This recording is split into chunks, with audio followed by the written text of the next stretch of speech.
Hi, this is Shauna. Before we get to today's guest, I want to take a minute to learn more about you, the listener. We've put together a short survey at fueltalent.com/podcast to gather information on who's listening and to give you a chance to make suggestions and comments about the show. I want What Fuels You to be a great resource for you and your interests, and I hope these interviews give you practical advice along with inspiration for your career and life. Help us continue to serve you better by going to fueltalent.com/podcast. Thank you so much. Now let's start today's show. Hi, this is Shauna, the CEO and founder of Fuel Talent. One of the things I have loved most in my 25-year recruiting career has always been the stories that people tell. Stories of leadership, career choices, company ideas, and team building.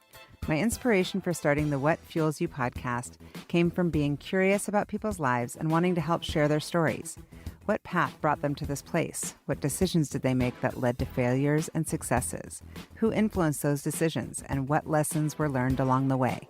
I hope you enjoy the What Fuels You podcast. Today's guest on the What Fuels You podcast is Melissa Widner. Melissa is the CEO of Lighter Capital, the pioneer and leader in revenue-based financing for tech startups. Prior to Lighter Capital, Melissa was the managing director of NAB Ventures, the VC arm of the National Australia Bank, and a general partner at Seattle-based SeaPoint Ventures. She was also the founder and CEO of Seven Software and the CEO of Northwest Industrial Supply, where under her leadership, both companies generated over a 10x return to investors. Melissa is also the co-founder and chairperson of Sydney-based Heads Over Heels, an organization that supports women entrepreneurs running companies with high growth potential. She has served as a lecturer at the University of Washington's Graduate School of Business, where she taught courses on venture capital and entrepreneurship. Melissa has also served on the boards of several venture-backed technology companies in both the US and Australia. She holds an MA from Stanford University and a BA from the University of Washington. Go Dogs. Welcome, Melissa. Thanks, Shauna. It's great to be here. So good to see you. I'm going to hit you with some rapid fire. You ready? All right. Okay. If there was a book written about your life, what would it be called? Changes. I love it. I love the world. I loved prepping for this podcast, I have to say. You've done so much. What is a habit that you are trying to create? Exercise. That's good. On a regular basis, not a sporadic basis. It's a game changer. Okay, if there was one social issue that you could attack and kind of solve, what would it be? Climate change. I mean, that's an easy one, right? Yeah. What trait do you most value in a friend? So, honesty. Keeping it real. I like it. What 3 words would your kids use to describe you? Pain in the ass. That's 4 words. Pain in the ass, 4 words. Pain in ass. How about that? A favorite off the beaten path Australian destination? Oh gosh, there's so many. Bells at Kilcare, which is it's a great boutique place. And in fact, I'm this weekend going for I think it's our 5th annual girls weekend. It's an awesome place. Cool little boutique hotel on a beach, great restaurant. Yeah, it's making me want to plan out. I've been to Australia, but I haven't taken the kids, and I don't think my husband's actually been. But if I go, I want to just have you help me plan the whole thing. For those who are listening, Melissa is in Australia, but you're not from Australia. You're from the US, specifically Seattle, right? Yeah, I mean, I moved to Seattle in high school, to Bellevue to be more specific, but I absolutely consider that my home. Yeah, where were you born? Where were you raised as a kid? So the reason I said changes, so I was born in the Bay Area and lived there till I was about 13, then in Colorado for a little bit, and then moved to Washington just before my junior year in high school. Oh, I didn't even know that, I don't think. How did I not know that? So what took you all over the place? How did that end up? Well, so my parents divorced, and then my mom became a working mom from a, stay-at-home mom to a working mom. And then she got a promotion and we moved to Colorado, and that's how we ended up in Colorado. And then I ended up back in Washington and lived with my dad when I was in high school. So I always said that was such a good experience in terms of really being comfortable in a new place. Like I can go into a new place and not know anybody and be just fine because I changed schools. I think I think we moved 5 times before I was a senior in high school. And I had a really good experience in all the places and still have friends from the different places. That says a lot about you though, specifically, because I think that a lot of people would have that experience and feel like some sort of like some people would feel disrupted by that. And I love that your perspective is like, kind of the silver lining of it. Yeah, well, I think there's definitely a silver lining of seeing your mom go to work as a woman and seeing your mom become the breadwinner and do really well, So, that was a great role model to have. And I never really thought of any other path. So, yeah. Does she know that would you consider her your role model? I wouldn't consider her my role model. She passed away a while ago. So yeah, thank you. But she had high expectations with sort of low involvement. It's like, you should do really well. And that's just the expectation. I'll go figure out how to make it happen. So it wasn't a tiger mom that's in there like making it happen, but it's like this is what you need to do. I wish I could do that more with my kids and let go a little bit more, It's so hard. Everybody says it's so cliche, like it is the hardest job though. And so who were some of your influences as a kid? Like, did you have teachers or I guess your dad, like who were your role models? Yeah. I mean, of course your parents to some extent, and you take the good and the bad from them. But, I had a great coach, a great tennis coach who was, amazing, Carol Ann Castell, and a good friend of mine from high school. Her mom was a successful businesswoman, and she was a role model for me as well. So I think seeing these women, and especially entrepreneurs, I was always drawn to entrepreneurship. I was, had a little business when I was 11 years old, and so I think awesome. Anybody who was following that path, I was always quite interested in. Yeah. So what was your business when you were 11? My business when I was 11 was stuffing envelopes. So I was working for an organization. I was actually walking home from school one day and saw this boy go into this building. This was down in the Bay Area. And I said, "Where are you going?" And he said, "Oh, I have a job I have a job stuffing envelopes." And I said, "Oh, yeah.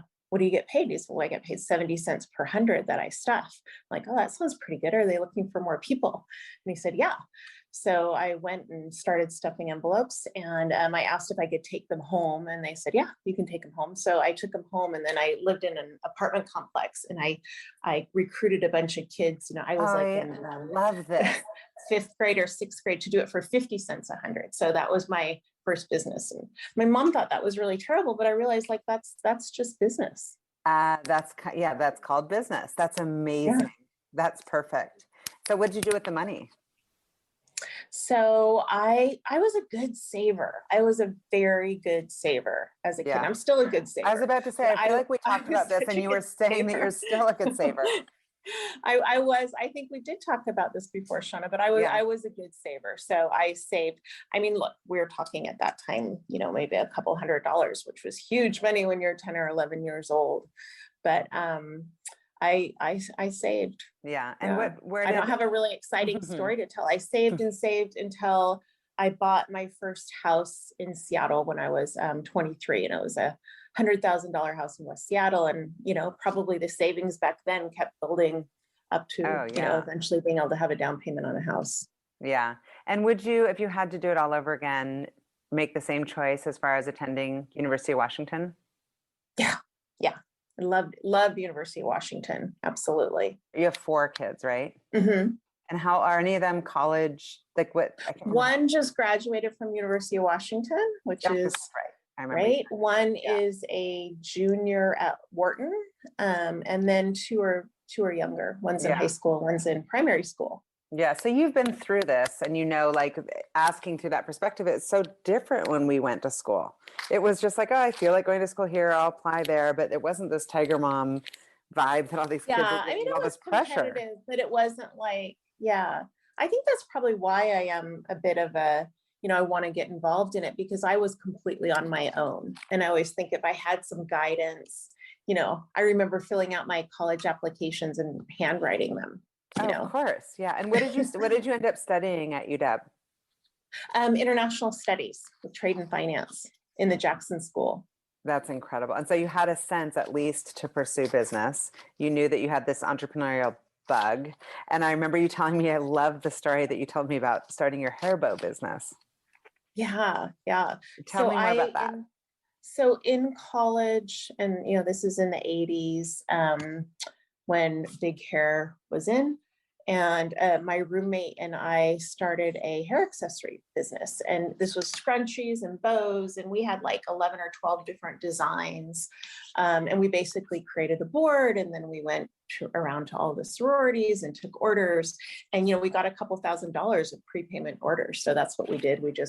We made bows. That's what we did in our spare time. And where did you source the fabric and stuff?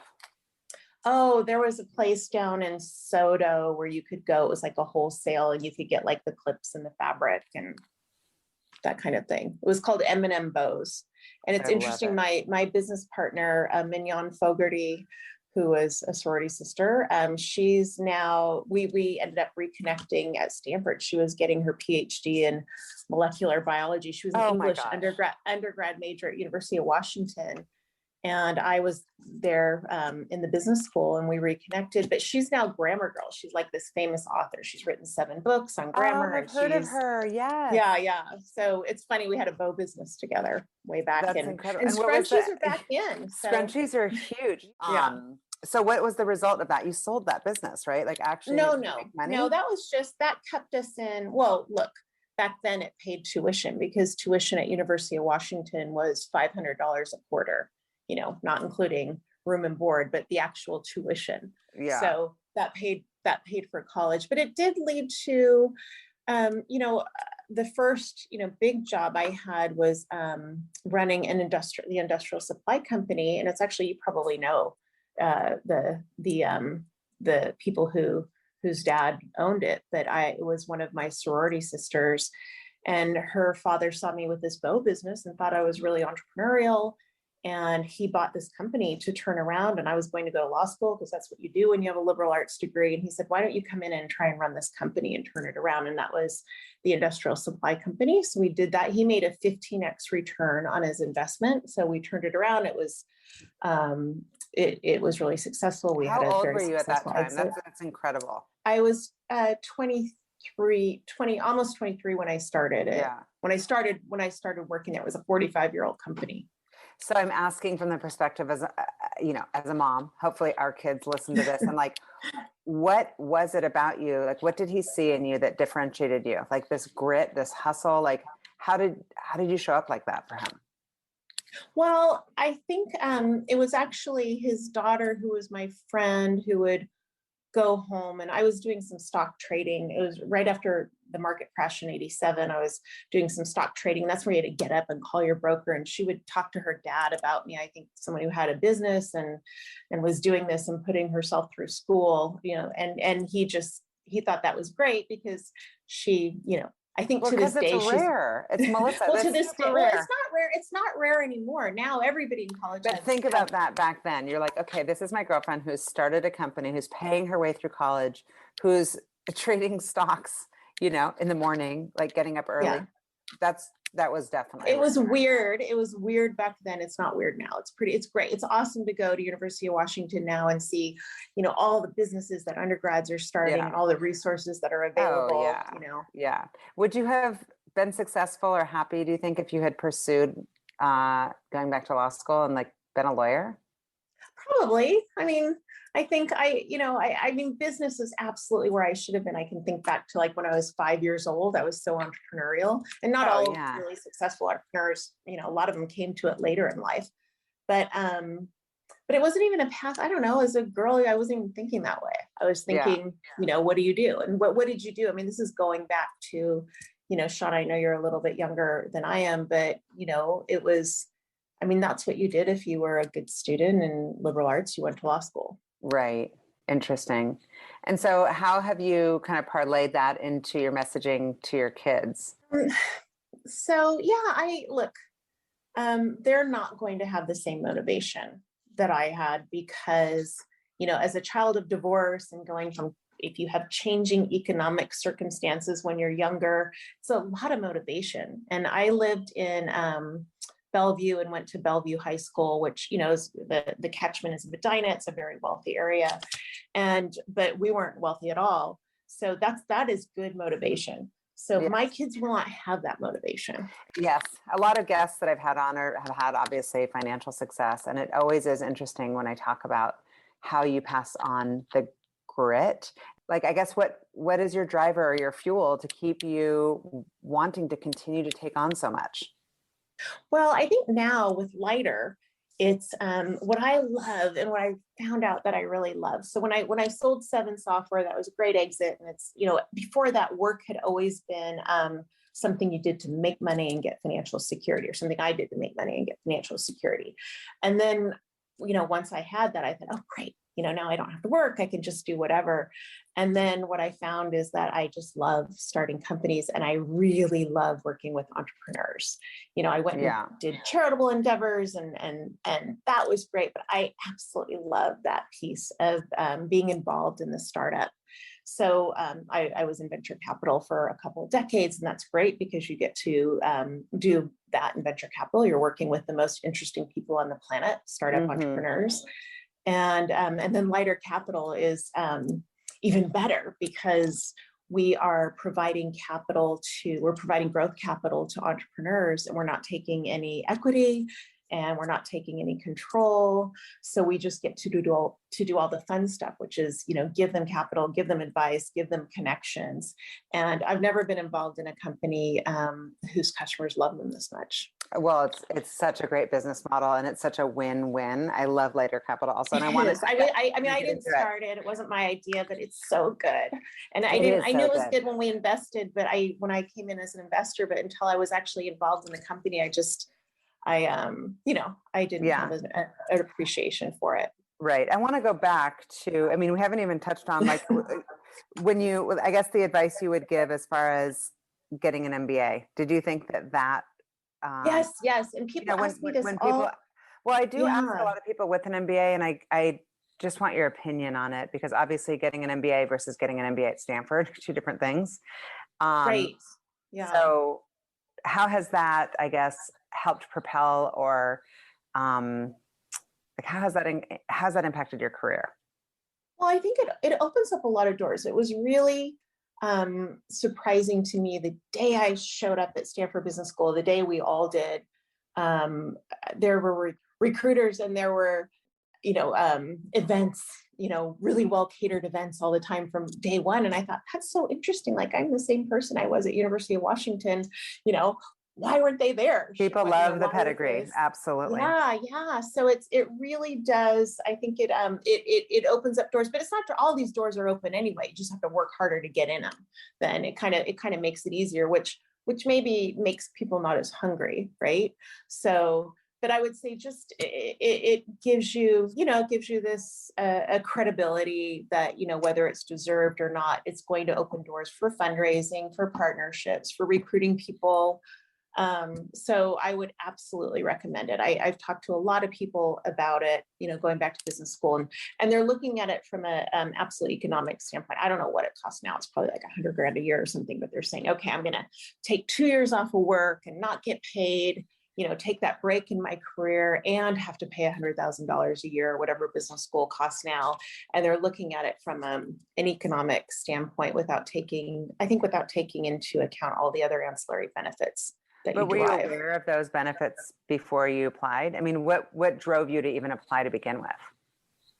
Well, I think I always knew I'd go back, and I always knew that higher education was something I would do. So, business really made a lot of sense after running the industrial supply company. But was I aware of the benefits? I think, yeah, somewhat. Sure. Yeah. I think I wasn't aware of that world where, the recruiters are just knocking on your door from day one, because, that's not what I had at University of Washington. And I was in a pretty, isolated business running an industrial supply company. Yeah. Our customers were school districts and hospitals, and that I wasn't in this world of consulting or investment banking, so it really opened my eyes to that. Tell me about Seven Software. Yeah, so Seven Software was started. I did my summer after my first year of business school at Goldman Sachs. And it was really interesting seeing like these valuations that tech companies were getting compared to running an industrial supply company. But my boyfriend at the time, he was at Microsoft, and he created a product to automate procurement for internal use. And it saved Microsoft $35 million. And they were, talking about this product a lot in terms of here's the types of products you can build with Microsoft tools. So it was obvious to me that this, there was a business here. And Microsoft wasn't an enterprise software company at the time. So they had no interest in developing something like that. So we basically started the company to sell this enterprise procurement to large corporations.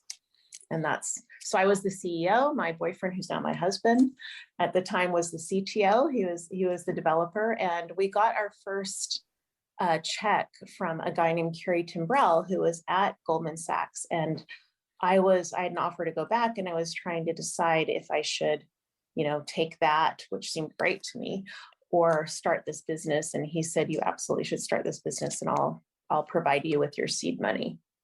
That's incredible. It's like to get that vote of confidence from someone. How much did you ultimately raise? And the first round was really small. It was $100,000. And just going back to the story on Kerry, he went to Stanford Business School in I think he was class in 1980 or 1981. And he was talking about how he was in the same class with Steve Ballmer, and Steve Ballmer was going to drop out to go work for, the small company in Seattle. And Steve Ballmer had an offer to go back to McKinsey, or to go to McKinsey. And his offer was for $60,000 a year. And they're like, he said, he remembers them all talking to him, like, how can you give up that? How can you give up $60,000 a year? So he told that story and said, you absolutely have to go do this. Yeah. And how long did it take until did you sell the company? Exit. So Concur acquired Seven Software, and that was about a couple years, a little over 2 years. And then I was with Concur for a little under a year. So that was like what an incredible success story. Stint. That's fast. That's not common, of course, at all. That's amazing. No, and that's where, the industrial supply company was 5 years to an exit, and Concur was like a little over 2 years to an exit, and then really 3 years by the time we ultimately got the exit in terms of the company going public. But, you think you're pretty smart when you get a couple really good exits for yourself and your investors. And then I went into venture, and I, joined venture at the very beginning of 2000. So right, at the peak of the dot-com bubble. But, we backed companies with entrepreneurs that were way smarter than I am, that worked a lot longer and a lot harder than I did, and didn't have the success. So you realize how much, luck and timing really plays into it. The numbers are astounding. And how important was it to you at the time to support and invest in women? Oh, well, I know that that's one of your passions now, but when you were doing venture for all those years, and back then I wasn't really thinking about it. I was involved with an organization called Forum for Women Entrepreneurs when I started Seven Software, and it was hugely helpful. But it wasn't until after being in BC for about 10 years and then moving to Australia, and I connected with a couple other really fascinating women, Janet Menzies and Alex Burrell, and we started this organization called Heads Over Heels. And I was just at that point just tired of, as a VC, I hardly ever saw women pitch me. So it wasn't just that I need to actually see more women in the room. Yeah, we just weren't seeing any. So we started Heads Over Heels as an organization. It's been around now for over 10 years, and it's got CEO and sponsors and all of that. But it was, in the beginning, it was volunteer led. But we, the way we support CEOs is, it's competitive to become a Heads Over Heels portfolio company. And then what we do is we expose them to our connectors, who are senior business leaders who are willing to open up their networks to help these women. And as you know, Shauna, you know this really well, that oftentimes it's just that one connection or one introduction that made the difference in, your company or your career. Absolutely. So we've been doing that for the last 11 years, and that's been incredible. my passion project. And so much has changed in the last 11 years. I mean, well, now it's a lot of more people interested in leaning in and kind of paying attention. Yeah. What have been some of the results of those investments, and where are these female entrepreneurs? Are they all over everywhere, or Australia? Yeah. So Heads Over Heels is Australian based, although we're going to do our first, because in COVID, we realized that we could do this on Zoom. So, and it works really well. It used to be all in-person events, but Zoom actually works really well. So we're going to do our first one in the US, and I'll invite you to it in March. Absolutely. So it's awesome. And there's been, I think there's been like 90 companies now that have gone through, and there's so many stories. I could go on and on, but I'll tell one. This is a woman, Sharon New, who runs a company called Expense Manager. And she was, this was a bootstrapped company. And, she had a few clients. It was mid-size. She sells her product to mid-size companies to help with their, it's not a Concur competitor, but it's for payables, to manage to automate their payables. Oh, got it. Okay. So, totally bootstrapped. I think she was under 10 people at the time. And we brought her into the Heads Over Heels portfolio. She had been trying to get to MyOb, which is one of the big mid-market accounts. It's the biggest mid-market accounting platform for Australian companies. And she'd been trying to get into MyOb for a year, just to get to the right person. And at Heads Over Heels, she said one of her asks is she's looking for an introduction to MyOb. So in Heads Over Heels audience was Naomi Simpson, who's a really well-known entrepreneur here. She emailed Tim and said, hey, here's this, Tim, who was the CEO of MyOb at the time, here's this company you should look at. Tim responded right away, got her into the partnership. Her totally game-changing for her company, completely. Her company's on a different trajectory. Now they have millions of dollars of revenue, and she can track it too. Like, a lot of it is a result of that MyOb partnership. And all it took was Naomi spending a minute to send an email, and Tim, spending a minute on his time to send an email. And it was really game changing. So we have kind of story after story like that with Heads Over Heels, where it's just getting the entrepreneur connected to, the right person at the right time with a warm introduction. Yeah. And so obviously it's not just a feel good, give back, like support women. There's measurable data that you're looking at. Yes. Yeah. Results. And what type of story are you seeing as far as the past 10 years? More women showing up, more funding happening. I know that it's in the past, it's something like 2% of women get VC money. Money. And it's like, so there was something like more men named John on publicly traded boards. Oh yeah. And like women, like these crazy, things that stick in your brain, of course. It's changing a lot in terms of money going to women-led companies. And I think you need to see more women-led companies generating high returns for investors. And I think that's what changes investors' behavior. Australia looks at these stats. Heads Over Heels is focused in Australia, but Australia looks at these stats. And I think a couple of years ago, a stat came out saying that of the VC dollars that went out, 27% went to companies that had a female founder or co-founder, which is huge. That's huge. And I think one of the reasons for that is, one of our most successful companies in Australia is a company called Canva. I don't know if I know Canva. Heard of Canva. Yeah. Yes. And their valuation is like $50 billion now or something. And it's run by a young woman, Melanie Perkins. So I think when Australians think about how do you make a lot of money in as an investor in tech, they're thinking, they're thinking you can do this by backing a woman. Yeah. So I love it. So tell me about Lighter Capital. Like, we started to touch on it. What is the exact business model, and how is it different than a traditional VC? Yeah. So we don't take equity. So we invest primarily, or we fund primarily B2B SaaS companies. So we look at companies that have recurring revenue, and it's very simple in that we will say, we'll give you $1. You're going to pay us back. It's a fixed amount, but usually it's around $1.30 over 3 years. So, and you're going to pay us back based on a % of your revenue. until you've paid us that $1.30. And we model it that they'll pay us back over in 3 years because we're predicting what we think their revenue will be and saying, okay, we're going to get this $1.30 paid back in 3 years. But if the company grows really quickly, or if they get acquired, then we get paid back faster. And, company doesn't pay us back any more money, still $1.30, but we get paid back faster, which means we have a greater IRR. If they grow slower than we predicted, or if they go out of business, we'll lose money or potentially not even cover our cost of capital. So it just aligns us perfectly with the entrepreneur. Right.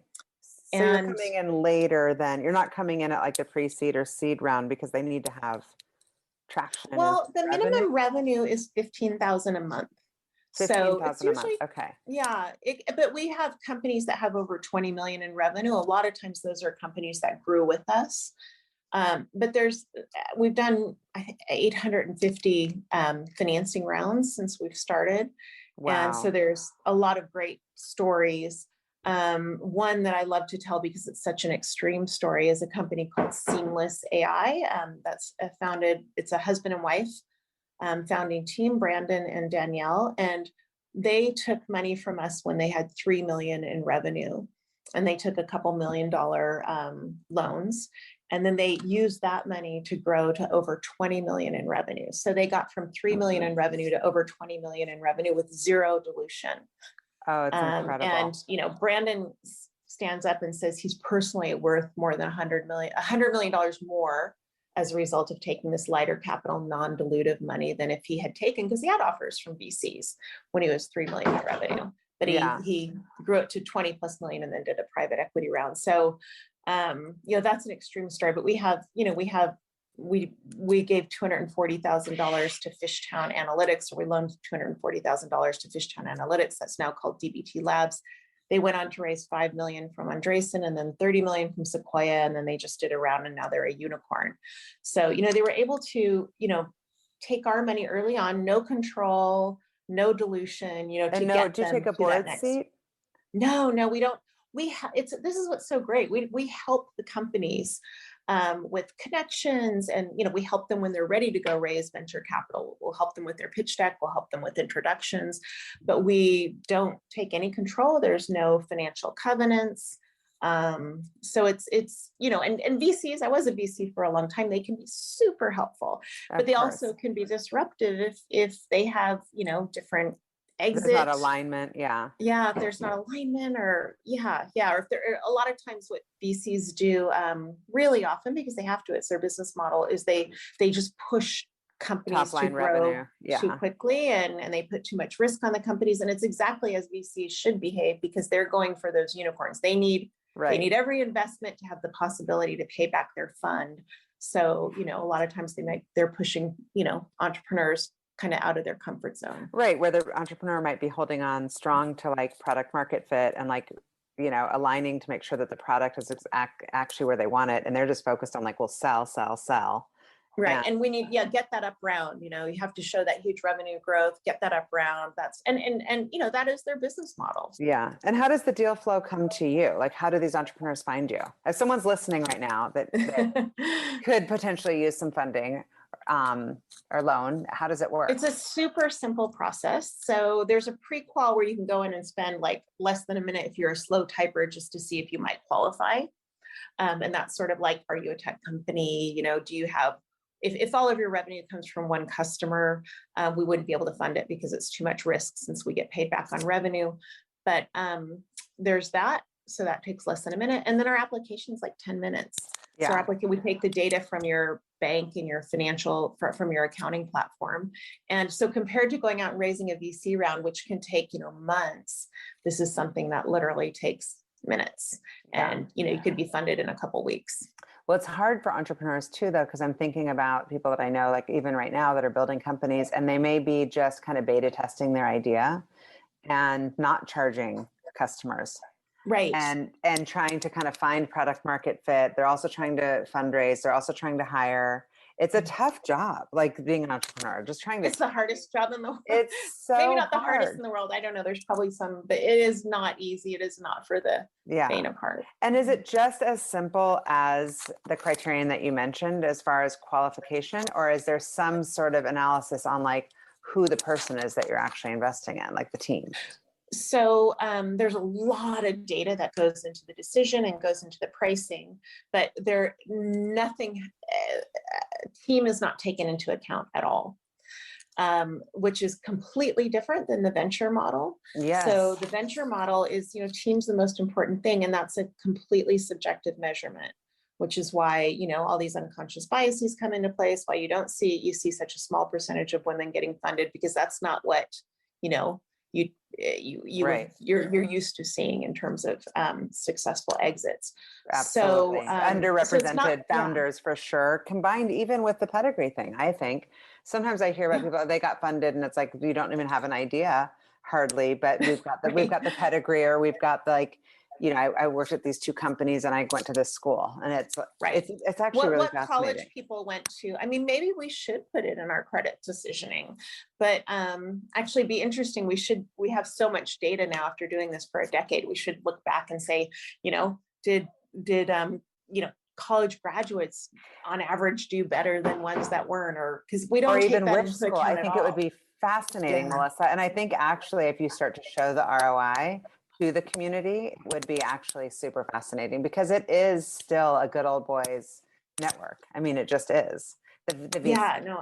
Absolutely. And we don't, it doesn't go into, because it's not quantifiable. Right. Without using subjective measurements and Interesting. And so can you tell us what the data is that you look at? Well, the primary thing that we're looking at is revenue, customer churn. We want to see low customer concentration. And then, into the credit decisioning, a lot else goes in. What about like total addressable market, or size, or like speed of like where they are in the market as far as first to move? No, none of that. No, not really. No. And so a lot. So, sometimes we're funding the number one player in the space, but sometimes we're funding the number 3 or 4, because what we're looking at, are they going to pay back our loan? We're not taking equity in these companies. Are they going to be able to pay back our loan? Yeah. So, I love to tell the story of Fishtown Analytics. That's a unicorn now after taking $240,000 of our money, right? But, we made the same from them as a company that, just maybe chugged along. It almost must be hard. I feel like that would be like hard almost, like to not feel like, oh, imagine if we had an equity piece of this company. A little bit. Well, yeah. I mean, it's funny because when I was on the board before I was the CEO, I thought, oh, should we be taking equity? Should we push for warrants? But now being in it, I see it's just very much our value proposition not to. Yeah. As we go up market, if we get more into venture debt, I mean, one of the things we do see is we have some companies that kind of graduate out of us and they still want to grow with debt, but we're capped at 4 million. So, some of our best companies that get to that point where they could support, over 4 million in debt and want to keep growing that way. We'll introduce them to, we partner with a lot of traditional venture debt providers. Yeah. Who will take, they'll typically take 1 or 2% of the company in warrants along with a debt piece. Yeah. So it's not, it's not. But your model is so much more. It's our business model, right? And it's so much more founder friendly that it almost feels like, how you're recommending something to a friend, but if you felt like you were getting paid on the back end, you wouldn't probably recommend as purely. This is like purely like, it feels clean. It feels just really simple and clean, and that there's no weird agendas and there's no weird, I don't know. It feels really good. Like business. Feels good. I like it. Yeah. And it is really good. You get in, sometimes people will say, okay, what's the catch? What's the catch? And I'm like, there's no catch. There's no, this is what it is. And we've done pretty well with it. Yeah. Interesting. And so what have you done as far as being CEO of, you're in a male dominated industry, you're leading, I'm guessing mostly remotely, your team? Yep. Mm-hmm. We went remote when the pandemic happened. I came on board as the CEO in September of 2020, but we went remote, as everybody did, But we got rid of our super expensive Seattle lease. A lot of our team members moved out of Seattle in the pandemic. And we said, that's great. And I don't mean moved out of Seattle, like moved to Issaquah. I mean, like moved to like Georgia or California. And it's wonderful because now when we hire, we're not limited to the Seattle market, which, as you know, is like a really tough market for tech to hire in. It opens up a way bigger talent pool for everyone. And it also, you know, when the surveys have gone out recently talking to candidates, and we've talked to candidates, they don't necessarily, I mean, a lot of people want some sort of hybrid model, but they definitely would probably say no if we said a client required them to come to work. Is that right? They don't want to. I mean, they want some sort of either combo of remote or hybrid. But if it was like, hey, no, you need to be in butts and seat 8 to 5, 9 to 5, whatever, 5 days a week, that candidate, I mean, that client would have such a small candidate pool to source from. Yeah. And it's not just a health issue, right? It's sort of like a way people want to work. It's a lifestyle. People have found I'm productive. Or like you're talking about exercise. You know, before I'd get up and go 6 a.m. to the gym. And now I'm like, do you do that every day, Shauna? No. Wow. But I'm saying I try to work out 5 or 6 days a week, but I'm much more likely to since the pandemic because I might do it at 11. Like in between a call, like I'll just, you know, party on the top, workout on the bottom, outfit on Zoom, and then like quickly jump on the Peloton. You know, like you can get a little bit more where to me, that's like treating the whole person, or being a mom who might want to feel like I could throw in a load or go pick up my daughter in between 3 calls. Right. And I feel more grounded in that, but I also miss my team tremendously. And so it is this weird balance. So my question for you is like, how have you led through, I mean, this is all you know, it sounds like at Lighter as being a remote leader, but how have you shown up as a leader through pandemic and needing to kind of keep people's mental health in check? Well, one thing that's interesting, when I came to Lighter, their vacation policy, which I guess is pretty common with a lot of US startups, is unlimited vacation. But if you're going to take more than 4 weeks, you need to get permission. And I thought, well, that's a really generous policy. In Australia, people have 4 weeks and everybody takes it. But what I found out after showing up to Lighter is that people didn't take vacation. That the culture was sort of, even though they had unlimited vacation, they actually weren't taking it. And I think it's so important to get away and get that downtime. So what we put in place was we actually pay people a bonus if they take vacation. And if they take a week, we will give them $500. But if they check their email, no $500. So they, you know, we celebrate it. Like when someone takes a vacation and gets the $500 bonus, which, you know, $500 is not going to change anyone's life or even pay for a vacation, but it's just to say, look, we really, you know, there's a problem if you're not doing this. And we know that you're going to be, you know, better, you're going to be a happier person and, you know, just a better contributor if you do get away. Well, especially now because there's such blurred lines because people are working 24/7. Right. They're like, I'm on email, I'm going to bed with my phone next to me, I'm waking up and checking my email. Right. And that does create I'm not just saying it, I'm actually measuring it and I'm putting my money where my mouth is. I'm giving you actual money. That's amazing. Wow. Yeah. Well, and then we, the one thing, I mean, this is something every time I meet the CEO of another startup or tech company, I ask them how they're handling the remote piece because Lighter has such a great culture. And how do we keep that going, you know, when we're not together every day?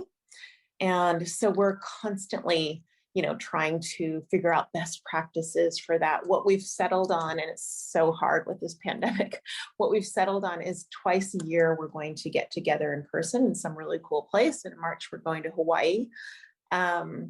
And, you know, it'll be, you know, company updates and that kind of thing. But, you know, it's more about just that sort of intense. That's amazing. Cooler bonding. My team is going to Mexico all together in March. So we might be awesome. plus their plus ones. And we actually have rescheduled it because it was supposed to be in March 2020. Then we moved it to 2021. Oh, now we're finally going to 2022. Oh my gosh. And I just find it's just going to be incredible. Like the bonding. And I'm like you, like I take the culture thing very, very seriously. I don't take it for granted that people wake up every day and have choices. And the fact that they've chosen to work with us is an honor. And so I love that. So twice a year, that's incredible. And then you're giving this vacation. What other things are you learning from people that are good takeaways? I always, half of me is like, I do the podcast just selfishly to get nuggets. Yeah, like, no. Well, so one thing, and in fact, I'm just about to put a blog post out about it, is, when and you would be right in the middle of this as a recruiter, but when the Great Resignation was happening, and we've had really good retention at Lighter, but in September, October, we had like 3 people resign within a couple of weeks. And I thought, oh my God, what's happening here? And they all resigned for really good reasons, and either going to a different place that made a lot of sense or something we couldn't offer them. But I thought, okay, how do we handle this? Because that's kind of the biggest stress a CEO has. If you're doing everything and trying to provide the right culture and the right opportunities, and still if you lose someone. So what I said to the team is, I said, look, we want everyone to stay here. It's a phenomenal team. But if you are going to look around, let us know. And we might not have the next opportunity for you. I mean, there's not opportunity for everyone to move up when you're a small company, because there's just nowhere to go in some roles. So I said, but let us know. I will use my network. I will be a reference for you. I will use my network to introduce you to potential employers. We're here to help you with your career, whether it's at Lighter or elsewhere. And, we really live by that. That's so interesting that you say that, because I just had this exact conversation with my team, because I had the same thing. We never lose people. We've had such great tenure. And then we lost a couple of people after being with me for like 5 years plus. Yeah. And there is that like small company, like where is there to go? And one woman who's just been phenomenal gave me about 4 or 5 months notice. And we've been trying together to try to find something great at Fuel. And the way she handled it was so incredible. And I said, let me help you. Like, let's work together. I've got this network and we'd be happy to help. And so I used it as an opportunity to talk to the team and say, listen, there's nothing worse, especially in a small company, that you feel like you're trying to do everything intentionally to build like a family culture of transparency and like holistically treating the human, not just like, what are you bringing to the table for the bottom line, but like truly, like we build these strong relationships. And I said, I never want, it's the worst feeling when someone walks in and is like, here's my 2 weeks, I've taken another job. It's like, oh my God, it's hard not to get your feelings hurt. So I said, never feel like you can't come to me, and we can try everything to make it work. And if not, we can help you. I think it's so, I love that. You're the only other person I've heard that's actually said that to their team, but I could just see on Zoom, I could feel people's energy relax. Yeah. It just takes the pressure off. It's like, listen, it's okay if it's not for you. Let us be part of the solution together. I love that. Interesting. One of our portfolio companies, and I won't mention it because I just haven't asked for their permission, but when we did our CEO summit, which was great, we got a bunch of our CEOs together and went to Arizona, and like, it's just amazing what comes together when you've got to see a whole bunch of CEOs of different, high tech growth companies. But we were talking about, this was in October, so the Great Resignation was fresh on everyone's mind. So we had a panel to discuss that. And he talked about how one of his key employees came to him and said, I've been approached for this job at really, well-known company that kind of everyone wants to go work for, a big company. And, I just wanted to tell you, I think I'm going to go for it. And he said, great, let me help you. And she had to put together a PowerPoint for the, for the interview, and he helped her with that and spent, time after work helping her get ready for it. And he did not want to lose her. She was like his right-hand person. And then she got the offer, and at the end stayed with him. So I she's love realized, it. Yeah. I love and it. I mean, look, that's not going to be the outcome all the time, but I think, it's a collaboration, right? Well, and it's a sign of a good leader, I think, when you're mentoring people and developing them and hoping that they continue to grow. And if it's with you, awesome. If it's not, it's really hard to lose good people. And I'm not saying this to encourage anybody to leave you or no, ever. We don't want that. But it is actually a sign of an incredible mentor and leader, I think, when you're developing people to that level. Melissa, how do you find time for all of this? And my question for you is, with time, I guess, being our most valuable asset with your 4 kids and running Lighter and traveling and just all these boards, through what lens are you deciding which board seats you'll take? And that's the first question. The second is what makes somebody a good board member?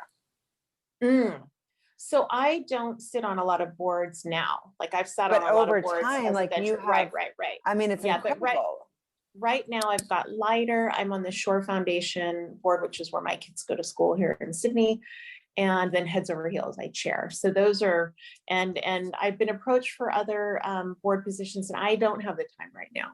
I might in a year from now, but right now there's just so much to do at Lighter that I don't have the time. So look, time management, time. That's if you figure that out, tell me, Shauna. I haven't figured it out.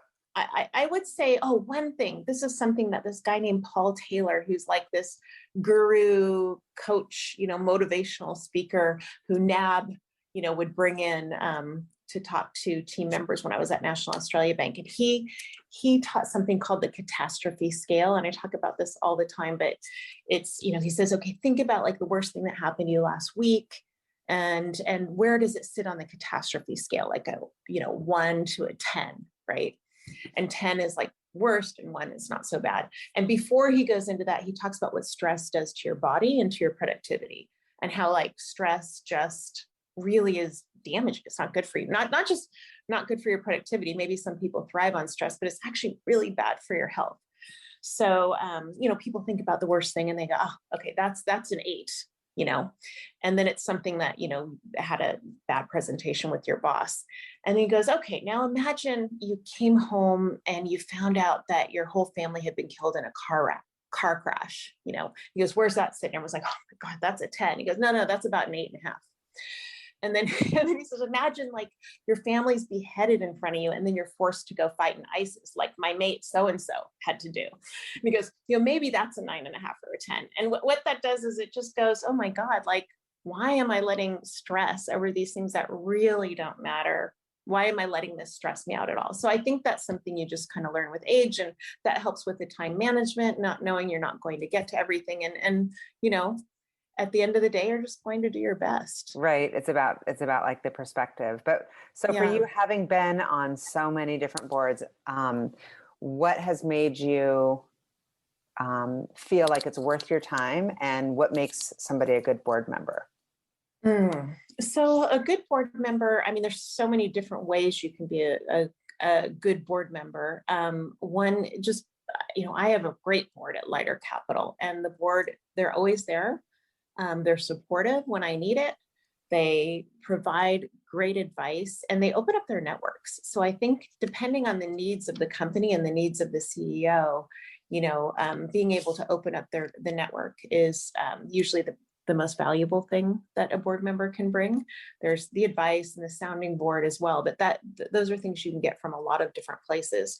I know when I first started serving on boards as a venture capitalist, I really didn't know what I was supposed to do and how I was supposed to add value. And, I would try and get in and kind of help run the company because I was an operator. I wanted to add value. And I think that's the thing to think about when you have a board that is, that's mainly made up of investors who are there because they have a right to be there because of their investment, versus ones that you invited on, is that they're all, most of them are really just trying to be productive.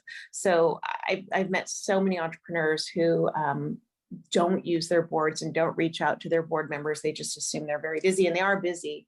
But in my experience, board members really want to be helpful.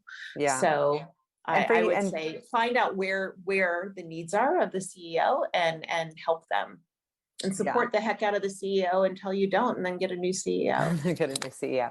And so, yes, the network is super helpful. But if you were to go right now and run and operate a different company, not Lighter Capital, but operate like a tech company, what is your personal like ninja skill? I know mine are really, I'm very clear on my strengths and I'm very clear on my weaknesses. Like, are you more of a marketer? Are you an operator? Are you like a product person? Like, where do you excel?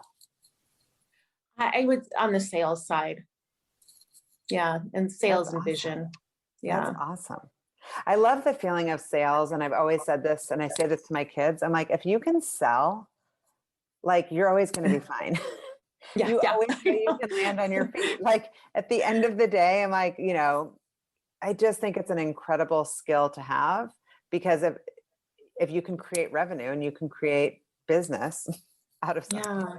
it's like the Well, rest of it kind starting of a falls. company, I mean, you are in an ultimate sales position, Shauna, right? Like, because you are selling people on their future. Interesting. Yeah, no, it's true. And I think, but for me, I don't think of myself as being like my special skill being sales. I think of my skill as being connecting people. Right. Like I love to connect. Like I want to, in my mind, I'm like, even through this conversation, I'm like, ooh, I need to remember to introduce Melissa to these 3 people. Yeah. Because Yeah. in my mind, if it goes well, I get a little hit of some sort out of it. Yeah. And Yeah. you're Yeah. a connector also. And I think that that's something that's just like you either have that or you don't. And I love to do that. But sales is like quintessential. When I hear the word sales, I think of like calling and then calling again and then calling again. And I'm actually really bad at that. I lose patience and I lose interest and I don't have like systems. And I think of salespeople as being like relentless. And I don't have that feeling of like, I need to win. I have the feeling of, I want these people to meet these other people and I hope something comes of it. And through that, sales have come. Like for me, Right. that's But happened for me. I think that makes you an incredible salesperson because you're thinking about the ultimate, what's going to be the best outcome for your customer. Yeah. Right. Yeah, totally. So how are you balancing your time right now? Like personally, I know you're trying to work out more. What do you do and I know we're trying to work on our time management. Are there apps or are there systems that you have in place to kind of set yourself up for a good week or a good month? That's my New Year's resolution. So if you find something that works, let me know. But no, I need a lot of work in that area. I don't think I am qualified at all to advise in that area. Do you ever pull yourself out, do like a planning of your life thinking moment? Like I never do that. I'm so busy in my life that I'm not necessarily working on my life. Like, okay, what do I want it to look like in 5 years or 10 years? Or do you do that? Yes, but it's usually like been in a forced situation. Like, I mean, working at a big company at NAB, that was great for that because there were a lot of, there was a lot of opportunities for that and a lot of little programs for that. I'll tell you, and my husband says I'm really good at delegating. I might mean I'm really good at delegating to him, but I've never, I think, I wish my house, when I go to people's houses that are just so organized and like you open every drawer and it's perfect. I would love to have that. I'm never You going and to I do are that, the though. same human, Melissa. But I would have to literally, have someone else do it. I like, wow. that makes you more productive because you're not spending time on those things. But I always am quite envious when I go into a house that is completely well organized. What's sad is that I'm sure you do what I do, which is I start shaming myself for being like less than in some way that I don't have those drawers. And then I'm like, and I'll comment on it because it's actually a total trigger of some sort for me too. Of like, why aren't I having the like countertops with not one thing on them and the beautiful orchid as like the centerpiece? No, Yeah. I know we women put so much pressure on ourselves. It's absolutely insane. It's crazy. So here's my last question. What do you do to totally unwind and relax, if there's anything? I read a lot. I read a lot. So, what are you reading right now? Oh gosh, I'm reading Atlas Shrugged, and I had never read that book by Ayn Rand, but my son, who is a prolific reader and reads a lot of, classics for fun, he said it was really good. And so I thought I would read it because it was never on my reading list in high school or college. And it's super interesting, especially in these times. So I'm writing it down. I always get such good nuggets in these podcasts. My final question for you is, what fuels you? Entrepreneurs. Anytime I'm getting down, I just have a meeting with one of our customers and it just pumps my energy. So it's absolutely, I'm an extrovert like you are, I get my energy from other people. And from entrepreneurs especially.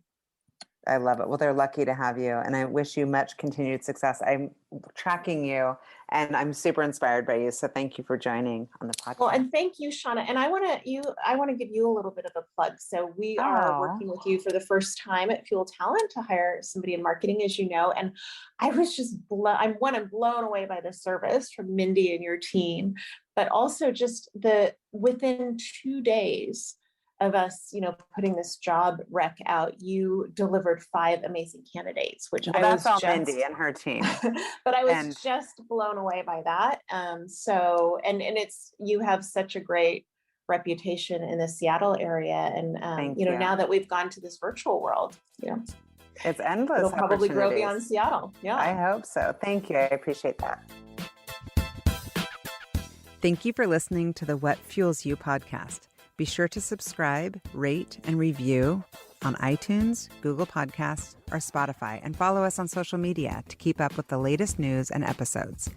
You can also contact us at podcast@fueltalent.com to provide feedback, ask questions, and share topics or guests you would like us to cover in the future. We hope you feel inspired by our guests and that we have helped fuel your day. Join us next time for another episode of What Fuels You.